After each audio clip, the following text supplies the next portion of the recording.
Hey guys, welcome back for a second one in one day. First, I want to say thank you for showing up. My name is J.W. Campbell.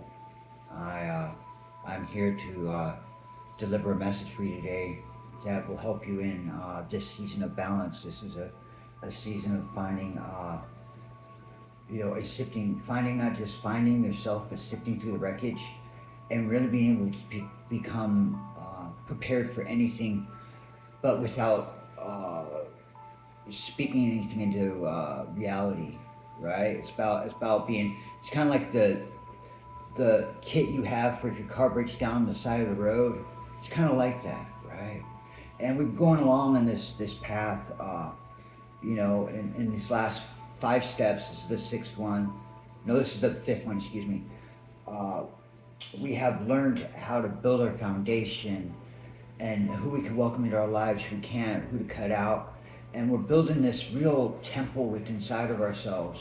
A temple that will withstand uh, brutal onslaughts. You won't have to react. You won't have to give back energy to fuel other people's fires. Please like, share, subscribe, all this stuff so we can get this out to as many people, please. It helps this channel and it helps the algorithm to get out to as many people who are in need of this word as possible, okay? I appreciate you for showing up in the energy that I've really been feeling. Probably the happiest I've felt in a very long time. You know, by you showing up and sharing your energy and your words of gratitude, it helps to fuel me to present a uh, a process for you to even refine what you're doing even more. I want to start off with the Lord's Prayer. Our Father, who art in heaven, hallowed be thy name.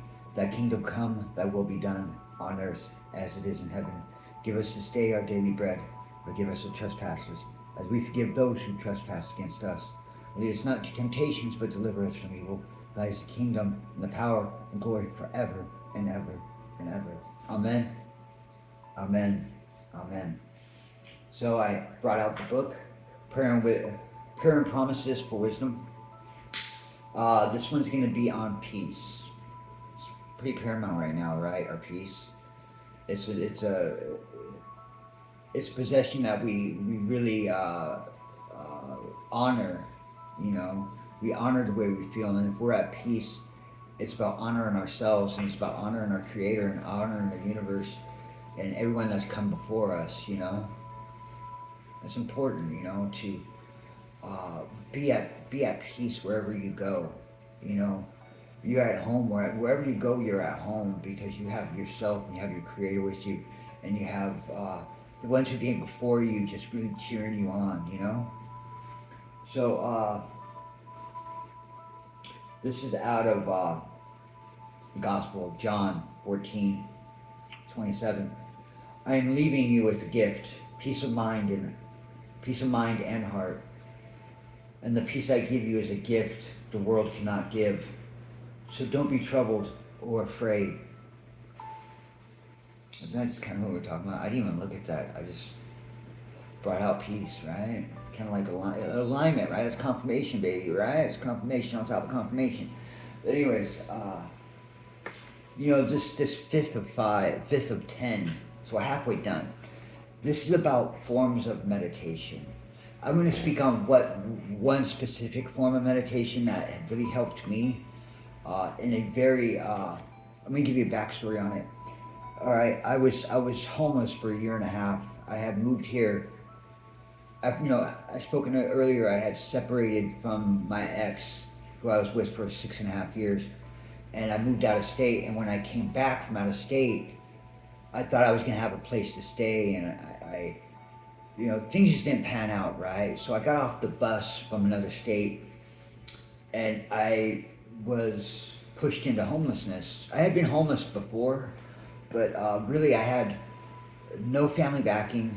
I had no one, and it turns out maybe I was for the best. In retrospect, when I look at it long term, But I was homeless, and this was during the pandemic. So imagine that, right? And I was living in a shelter for a year and a half on a mat next to 30 other men in this shelter. I was blessed. I was blessed to have a roof over my head, and it really helped me to. Some people get stuck in that cycle, and it's hard getting off the streets. It's hard, no matter if you're clean and sober and you're not hanging out with the wrong crowd or shoplifting, anything. I mean, it's really a chore to get off the streets from being homeless. It really is. And it takes a lot. Those who get off, they have it in their heart and they have drive. Really, because we've seen the bottom of the barrel on how humanity can treat another person. And even how a homeless person can treat another. You really see another side of society, and especially during the pandemic. I live in a very big metropolitan area, very big, and it was eye opening, But I had to really want it, and I had to really, what I've been sharing with you helps me get into alignment to get off the streets. So this is what I'm saying. You can be at any end of the spectrum in life and adopt these, and you will be a success. You will be a success. I literally had no job, no nothing, homeless. I would literally walk from I'd go to my breakfast at a food bank, and I'd get a lunch from the food bank, and I'd walk around. It was a job basically. I was walking around, getting my food and trying to get a shower, and trying to stay on the move the entire time. But something really great came from that. Something really great came from that, and I'm going to share it with you. Because when people think of meditation, they think, oh, zenned out by a waterfall and just, shut off from the world and no one interrupting you. Well, when you're homeless, you're not afforded that. And especially when I was homeless, I was in the midst of being gang stalked. People talking and creating ugly narratives about me. Just a lot of, imagine just being a home, man, it was horrifying. It was really horrifying.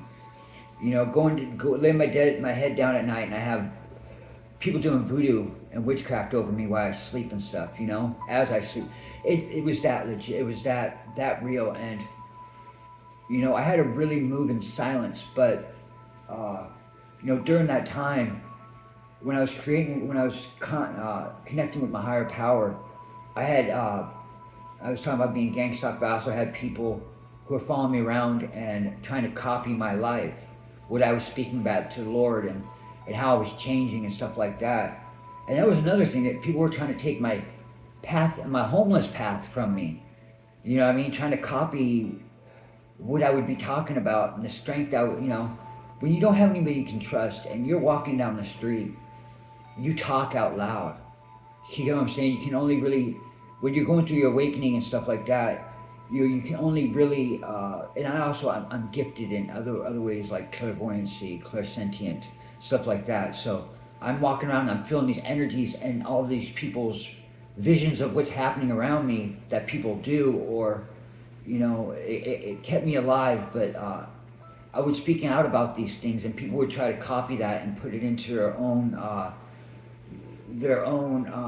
like YouTube channel, or acting like that's them and that's what they went through, and it was an eye-opener that people were really trying to take my path from me when I was homeless. That's how the ops will really shoot. They'll even try to take everything from you. Literally, they will try to take everything from you. But, I found them out. Other people found them out. It's sort of like if you ever seen a YouTube channel where somebody will try to piggyback somebody else's storyline. That's what's happening to me. See, I didn't have a cell phone, so it wasn't like I could look up. But when I did, I found out. But they would literally, hack my phone, stuff like that, and try to control the narrative. And in the background, they're trying to take my story. Pretty sick, huh? Trying to take a homeless person's story. And all when I was awakening, I'd come out with all these really cool, like positive affirmations. I'd say them out loud, or like visions I had. So Like, imagine them taking that and then try to put it into a tarot card narrative and stuff. You know, I mean, that's another way they were it was a whole bunch of different things they were capitalizing on me from. As I'm homeless, going through my awakening and speaking to my higher power and speaking to my Lord and my Creator in the universe. You know what I mean? It was pretty twisted. They will get really low. But you know what? The cream rises to the top, guys. That your story, you're authentic. See, all these other people have been found out. That they really tried to take a homeless person's storyline. How sick and low life can you be when you try doing that, right? Yeah, just know that you're the cream and you rise to the top, which yours is yours. They're finding out now because I'm authentic, I'm real, and my life's legit. Legit. So, you know, that's the thing, I didn't have to fight back. God heard. He put the right people in their life at the right time to find them out. I mean, that's pretty low. Trying to take a homeless person's storyline and what his awakening process, trying to take his awakening and prevent him from it didn't surprise me the level that people went to. It doesn't surprise me when they see a chosen one and they see our light, us walking down the street. It's like trying to suck the life out of everything that you are. You know, I was in a vulnerable time at the time, and they were taking advantage of that. But God saw it, and He put me on the path, and this is going to be part of it right here, guys. So even if you're homeless, you can do this. I'm not joking, and you'll still be able to watch it back. God has your back at all times, but I'm saying, listen up. All right, forms of meditation. I want to make it clear and assure you that not everyone seeking a meditative path of healing has to have a strict regimen of having to sit cross-legged 10 to 30 minutes a day. One of the greatest tools I used in my arsenal when I was going through a very dark time in my life was walking around constantly 6 to 10 miles a day. I continuously committed my walk with God for nearly a year and a half. I persevered through all seasons, the rain, sun, snow, with very few breaks throughout my day. From the time I woke up to the moment I laid my head down to rest, I was walking. I didn't realize it then, but as the seasons went on and my life got better, I was able to notice I was consciously aware of the changes in my environment. I became a part of the world around me in a personal, intimate way. Basically, this became a game-changing tool in my healing process, and I urge you to know that you being consistent and open to communicating with nature is a way of meditation, as long as you are open, honest, and committed to building a bond of sacrificing time throughout your day. You don't have to walk as much as I did, but during the time you do, I urge you to talk, listen, and keep your eyes on the world around you, and as you watch it change, you will see the change it has made within yourself.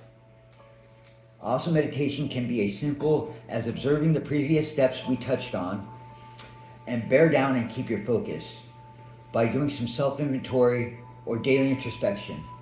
By consciously doing this, you will show that you can live your life on autopilot, but your subconscious is doing much of the work, repairing and replacing the proper healing into place. I tell you all of this because I did not have the time to stop much because I was being watched by other people. So stopping to meditate in the park was not in the cards for me at the time. So God made time for me without noticing it myself. You will notice God will do for you what you are unable to do for yourself. By this stage, you are noticing the relationship you are forming with the universe, and the universe is proud of the work you have been doing diligently in your world. So this is basically, when you're dedicating yourself, like amongst these walks, right? There came a time where God called me into play, and He said, I need you to do these things for me. See, I was showing Him I was willing to walk and do whatever it took. And He gave me certain things for me to do, right? And along the way, I'll tell you a story. There was this, it was in the middle of the pandemic, and it was snowing in the city I was in. And me being homeless, and during the snow, there was no real, like, buses to ride or anything like that.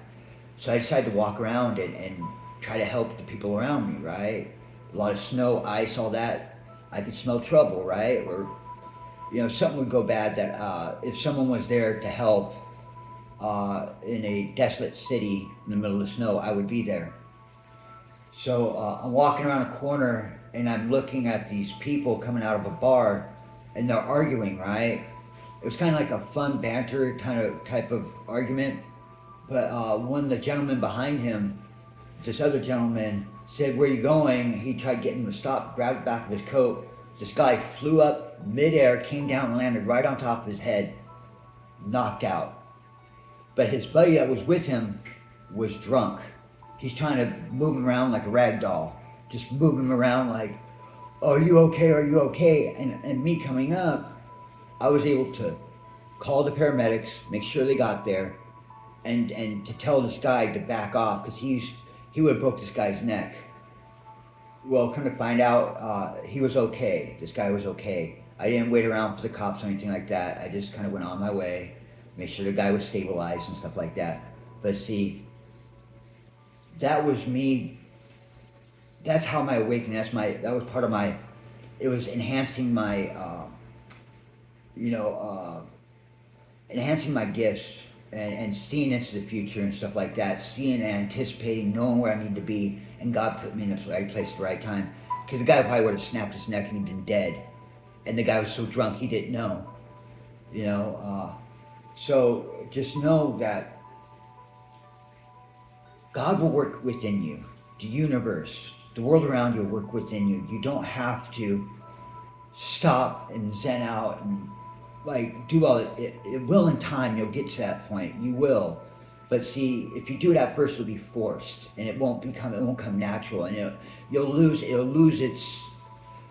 its excitement, right? Or you'll get mad at yourself, saying, "I can't do this. I'll never be able to do it." Especially if you've gone through these steps and you get to this one, that can be a very confusing thing. You know you need to do it, but simply committing yourself to a schedule and walking, and you become attuned with the environment. You talk to your higher power. You talk to God. You get to see people, changes in people's faces and stuff like that. You get to be attuned with the world around you, and then you become one with nature. You become one with the flow, the ebb and flow of life. And then you start slowing down naturally. And then you're like, okay, yeah. Then you're able to anticipate certain things. And then you notice that your mind becomes sharper. And I call it like working from the inside out instead of outside in, trying to pretend it. No, you're just going with the flow to accomplish your life. It's kind of like you're consciously aware, you're consciously meditating without doing it because your body is committed to a productive regimen that's only healthy for you, can only benefit you. And it, like I said, it sharpens your mind by being aware of the surroundings around you and seeing the different seasons change and seeing the world around you change. You start changing inside of yourself because you start reacting to your environment in a good way. So don't get down on yourself. If you're unable to cross your legs underneath a fountain or waterfall for 10 to 30 minutes a day, just calm, clear your mind, and be with nature. Go out into nature for 30 minutes, just walking through and enjoying what the environment has to offer to you. That's meditation. That's clearing your mind because you're filling it with beautiful things and good people. When you see the same people every day and you get to see them change, you get to be for them when they need somebody. They might need food or they might need directions somewhere, because they don't have a phone, stuff like that. Going out there and giving back to the world around you in small, minuscule ways, it helps, and that's meditation.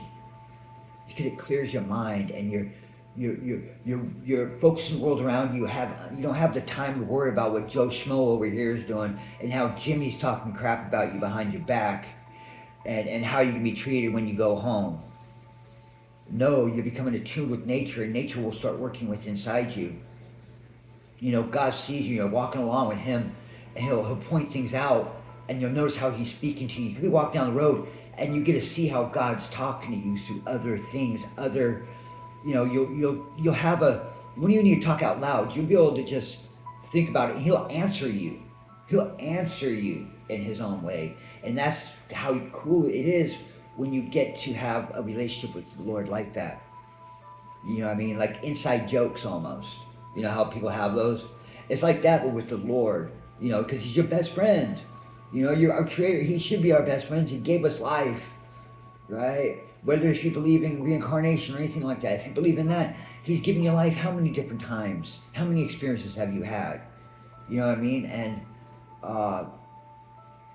you know, and if you're still trying to slide, if you're still having a hard time coming to terms with the God, you know, God word and stuff like that, just really, just think of how beautiful life is getting now that you've closed all these people around you that might make you think that God wasn't real. You know, maybe you were listening to all these other people, right? And their excuses why they think God's not real and Jesus was just a man. But you come up with your own concept, your own original walk with God. You get how you're doing? When you get all these, you start tightening these all together, you'll start noticing. You will. It's inevitable. And then you won't have to talk to people about it because you'll have it. You won't have to brag about it or ask people about God really, because you'll have your own conception of God. You know what I'm saying? It's a one-of-a-kind walk. And this is just helping you walk along, you know, and if you don't now in step 5 or stage 5, you will by 10. I promise you, you will by 10. And it's not a bad thing. There's nothing wrong with believing in God, man. It's a beautiful thing. It really is. And you don't have to, you know, you don't have to explain to anybody about it. You really don't. Because that's yours. You know what I'm saying? So, and just to talk about that, like, see, what a lot of people get scared at finding God and acknowledging God is because religion. See, religion is a way for you to go celebrate your spirituality. That's what religion is. It's a place to meet up and identify, right? But you don't have to be religious to be spiritual and believe in God. You don't have to. And to believe that Jesus died on a cross for us. You don't have to. You don't have to be religious. That's just a label that people put on our spirituality. You know what I'm saying? God doesn't say you have to be religious. Jesus doesn't say you have to be religious. He just wants your heart. That's it. You have nothing to lose and everything to gain. I'll just remind you of that. Nothing to lose and everything to gain. So like I said, once you get all that cleared out, guys, once you get all that cleared out, all those people have been like your mom or dad since birth and made you into being an atheist or an agnostic, made you, they swore up and down, they would never let you touch a Bible because then they'd be proven wrong, right? That all these other people trying to condition you into believing that God's not real. Once you cut them all off and then you're walking along and discovering, you'll find out. See, we put too much stock into what other people think and what other people, the way they live their lives. You know, people want to aspire to be like other people. Why not just be like yourself and your own walk, and you come up with your own ideas? You know what I mean? What's wrong with that? Oh, what, people won't like you for it? Oh my. Do they lay down with you at the end of the day? Do they lay down next to you in bed, or do they lay down with you at all? Do they pay your bills? They pay your bills? Do they feed your kids? You know what I mean? Do they pay your taxes? You know, stuff like that, really. Like, we put too much stock into what other people think. Really, we do. Because we don't want to be ostracized, we don't want to feel awkward, and we don't want to lose anybody who really don't care about us. They like us what we have at the moment, and they're gone when you don't have it no more. But when you have it again, oh, they're back. Hey, it's been a few years, but I just want to stop by and see how you've been. You know, stuff like that. It's funny what happens. It's not funny. You'll be surprised what happens when you start talking to God. Start walking. You know, you don't have anything to prove to anybody. You don't. I just suggest that you do. You have nothing to lose and everything to gain, guys. I'm telling you, I would not be here if God didn't have my back, if God wasn't with me every day, if Jesus wasn't, if he wasn't mentoring me throughout my day by what he's done, the prototype to the way I want to live, because that's how I am, naturally. but I had no direction. That's why Jesus is my Savior and is my Lord, and He saved me. He is my Savior because He showed me how to live a good life, a beautiful, wonderful life. You know what I mean? And it shows today, man. It's been years, right? A lot of cultivating, but years, guys, it took me to get here. It might take you, but I'm telling you, you can do it. You just have faith and don't give up. You know how many people in your life probably were betting in the background how soon you'd give up on something? Oh, he'll give up on that again. Oh, he always gives up. Once you got them out of your ear, out of your life, at least for a short time, you start noticing you have a mind of your own and you don't care about what people think.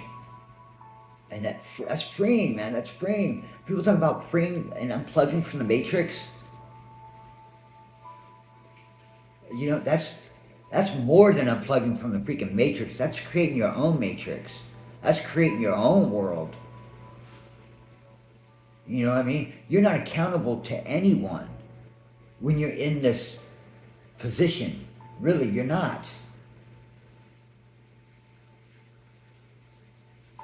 The only one that I care about, like really honestly care about, that I would have to look good to at all, if you want to put a requisite on it, would be God. Because I don't fear like being punished by God. I fear not having Him in my life, being detached. That's fearful. That's scary to me because I know how it feels, and I lived in that for a very long time. Not having Him in my life, it's scary because I know the love He has for me, the love He gives everybody, even if they don't see it. They're too busy with what everybody else thinks for them to see what God does for them. You know what I'm saying? That's what I'm scared of. Scared of not having Him in my life, not having Jesus to talk to, not having Jesus to thank, knowing He's here. Right here. You know what I mean?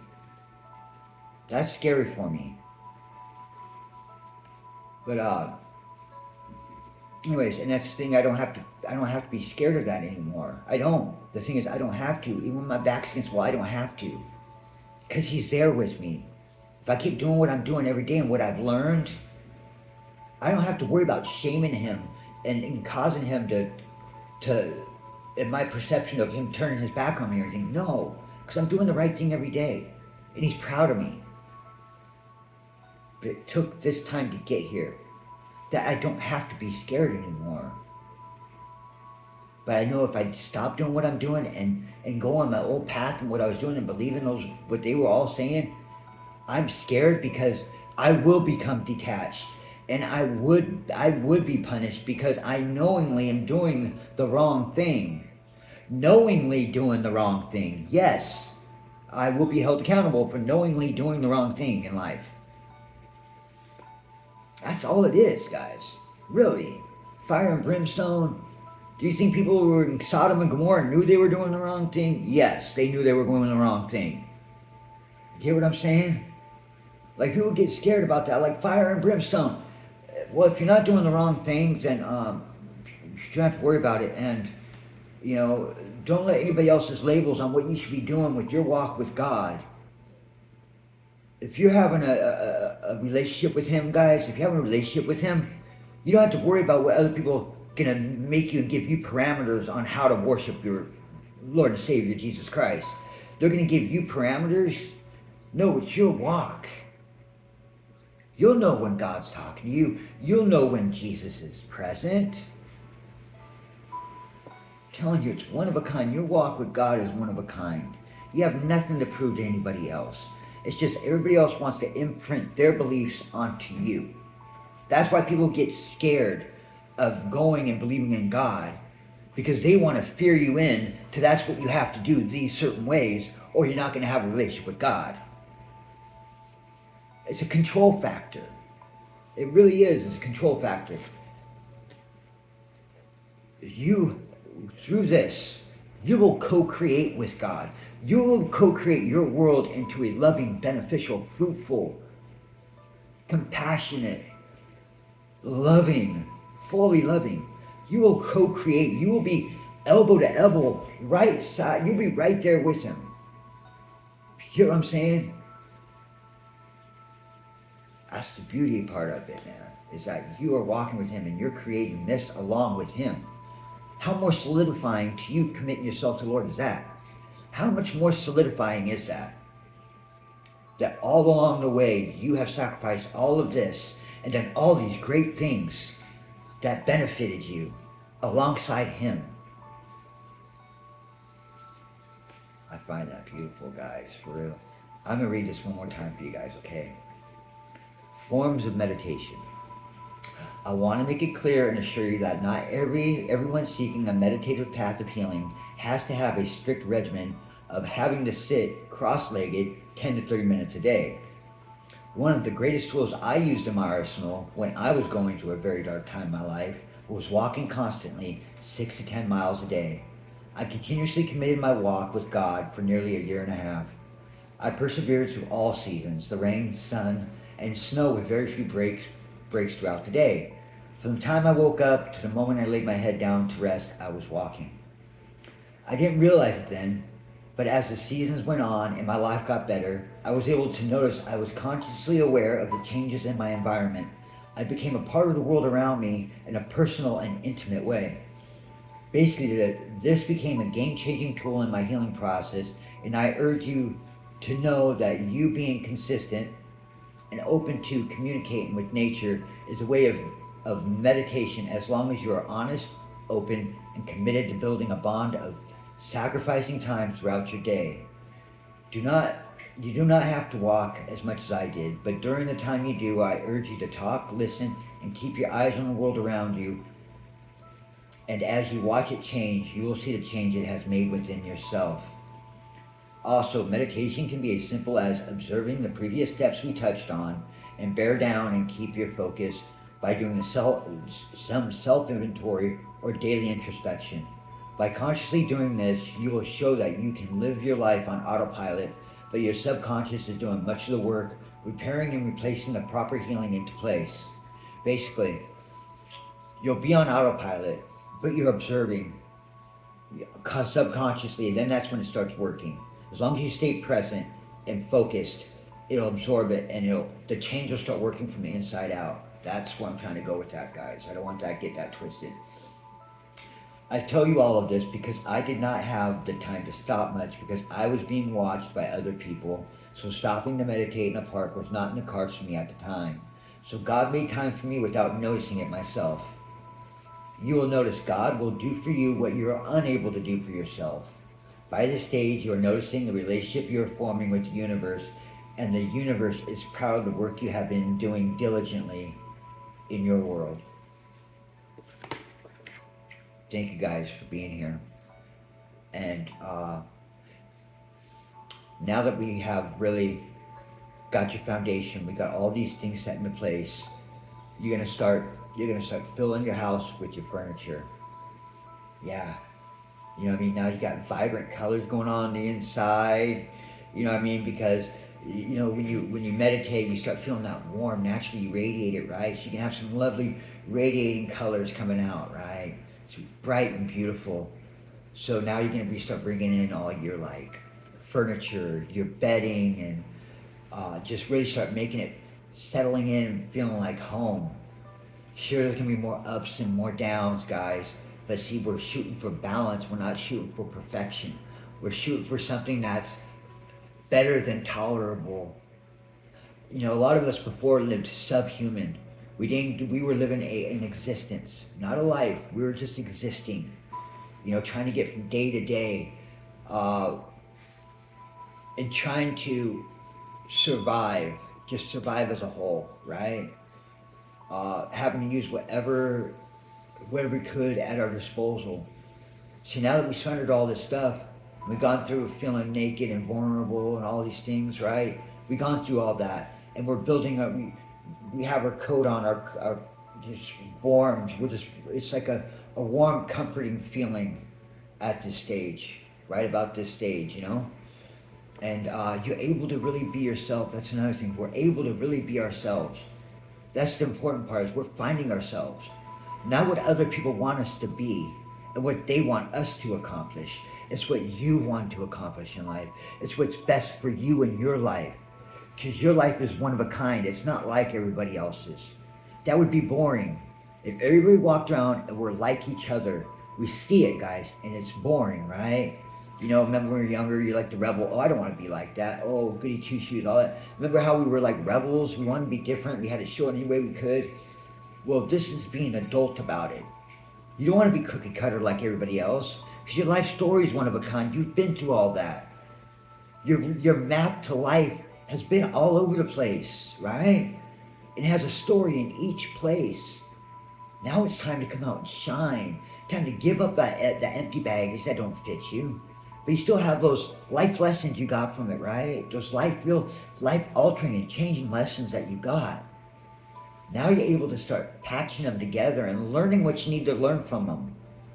Get what I'm saying? And that'll bring balance. Because you get to learn why you were a certain way. And you're not going to be that way again. So you kind of prevent yourself from going there again, right?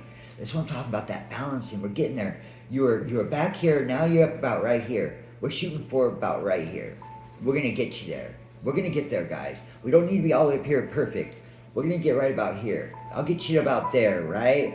And then you shoot for up here. Because then you'll be able to incorporate it all into your own. You'll really be able to, like Patrick Swayze, right? Mold it. Right? Be all sexy like too, right? Mold it. Make your life, you know, instead of being boring, your life be sexy, you know? In your own way. I like that's beautiful, guys. You know, and you got God with you, you got the universe shining down on you, your ancestors are proud of you. You know what I mean? And you really starting to come into your path and your purpose. You're finding it because your purpose and your path, right? It'll be enmeshed in with that disastrous past. You get what I'm saying? That's why when you start this meditative process, right? You'll start be able to form all that together, and you'll find out because a lot of us, chosen ones, right? We don't see where, even though we're on our path, right? We don't see our purpose.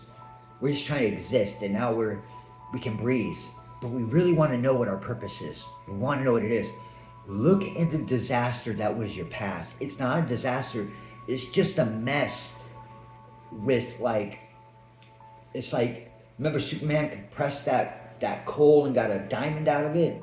That's what we're looking for. It's that compressed coal that was your past. And there's going to be that diamond on the inside. It's going to be in there, guys. You just have to, because we compressed it, man. Our life is like one big compression. Now that we're decompressing, all that stuff come off, and then you'll find the diamond, and you'll find your purpose. You will, I promise you.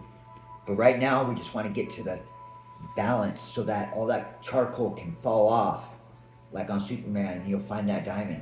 If you haven't already, you know what kind of area you want to go towards, and it might change a little bit, but you'll know where you're needed the most, and where you'll have the biggest impact in other people's lives. Because a lot of us chosen ones, like we go on to be like actors, singers, poets, doctors, or healers, or YouTubers, you know, whatever, you know, or artists. Like I do art and stuff. See, but we always have that one definite purpose that we do, right? And it's sometimes it's changing, but what I'm trying to get to is it took me a long time to get to where I'm at in this chair right now to talk to you about that. It took a long time, guys, but I'm here and I'm doing it with you guys. I'm telling you, this is you'll be able to make this your own after you get done with this, guys. You will. You know, some of us are just happy to be alive. We're grateful to be alive, not just outside, but on the inside, alive, really alive. Not living in existence, but alive. All right, guys, I'm going to say au revoir. No, God bless you guys, for real. Praise Jesus. And please, guys, keep the faith. It fits you. Bye, guys.